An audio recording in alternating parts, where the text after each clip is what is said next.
Bonjour. Quand on est placé ou qu'un proche est placé sous contrôle judiciaire, c'est une situation qui génère énormément de questions.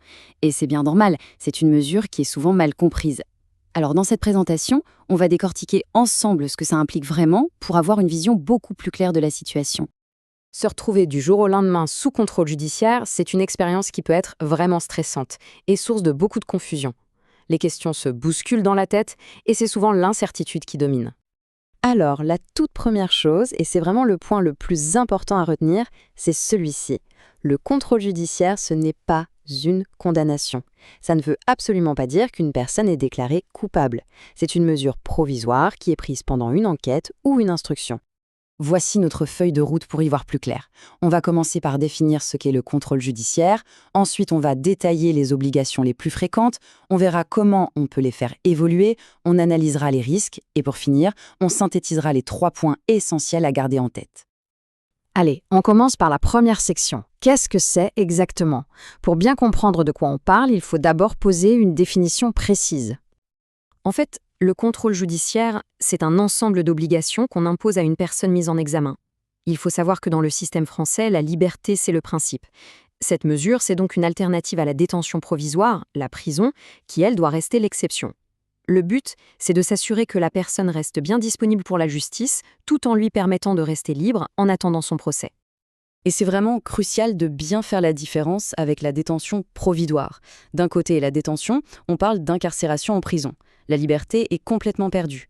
De l'autre côté, avec le contrôle judiciaire, la personne reste libre, mais cette liberté est encadrée par des règles très strictes. C'est une différence fondamentale, c'est le jour et la nuit. Deuxième section, les obligations courantes. Passons maintenant à la pratique. Quelles sont concrètement les obligations qui peuvent être imposées? Le cadre légal est très précis. C'est l'article 138 du Code de procédure pénale qui donne la liste de toutes les obligations possibles. Le juge d'instruction ou le juge des libertés et de la détention va piocher dans cette liste pour fixer des contraintes qu'il estime adaptées à la situation. Pour que ce soit bien concret, voici un extrait d'une vraie décision de justice. On voit que les obligations peuvent être très spécifiques. Interdiction de quitter un territoire, de fréquenter certains lieux ou d'entrer en contact avec certaines personnes. Chaque contrainte est vraiment choisie par le juge en fonction des particularités du dossier. Pour s'y retrouver un peu, on peut classer ces obligations en grandes familles. On a d'abord les contraintes géographiques, puis les interdictions de contact, qui sont très importantes à l'ère du numérique, il faut y faire très attention. Ensuite, il y a les obligations administratives, comme le fameux pointage au commissariat, les aspects financiers, comme le versement d'une caution, et enfin des obligations plus personnelles, comme l'obligation de suivre des soins. Troisième section, la modification des obligations. Une question essentielle se pose tout de suite. Est-ce que ces obligations sont gravées dans le marbre? Eh bien la réponse est non. Il est tout à fait possible de demander à les faire changer. C'est un point absolument crucial. Une personne sous contrôle judiciaire a le droit de demander à tout moment soit de modifier une obligation, soit de la supprimer complètement. C'est ce qu'on appelle une demande de main levée. La procédure est bien définie. Il faut déposer une requête en expliquant pourquoi. Par exemple, si un pointage 3 fois par semaine est imposé, mais qu'on trouve un travail avec des horaires incompatibles, c'est une excellente raison pour demander un aménagement. Le juge va étudier ces nouveaux éléments et prendre une décision, qui pourra d'ailleurs être contestée en appel si elle ne convient pas. Et attention, le temps est un facteur clé. Une fois que la demande est déposée, le juge dispose d'un délai de 5 jours pour répondre. C'est un délai très court qui garantit une réponse rapide. Quatrième section, les risques. On aborde maintenant un point absolument fondamental. Que se passe-t-il si les règles ne sont pas respectées? Il faut être très clair, les conséquences peuvent être très sérieuses.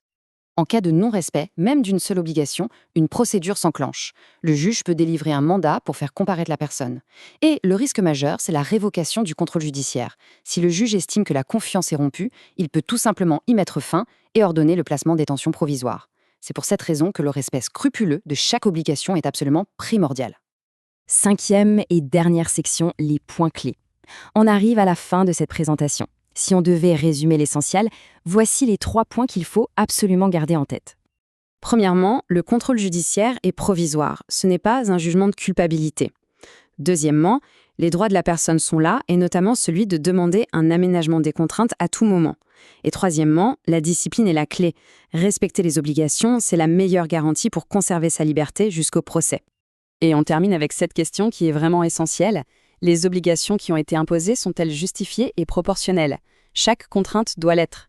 Si une obligation semble excessive ou inadaptée à la situation personnelle ou professionnelle, elle peut et elle doit être contestée. C'est précisément pour ça qu'il est toujours recommandé de faire analyser la situation par un avocat. Merci d'avoir suivi cette présentation.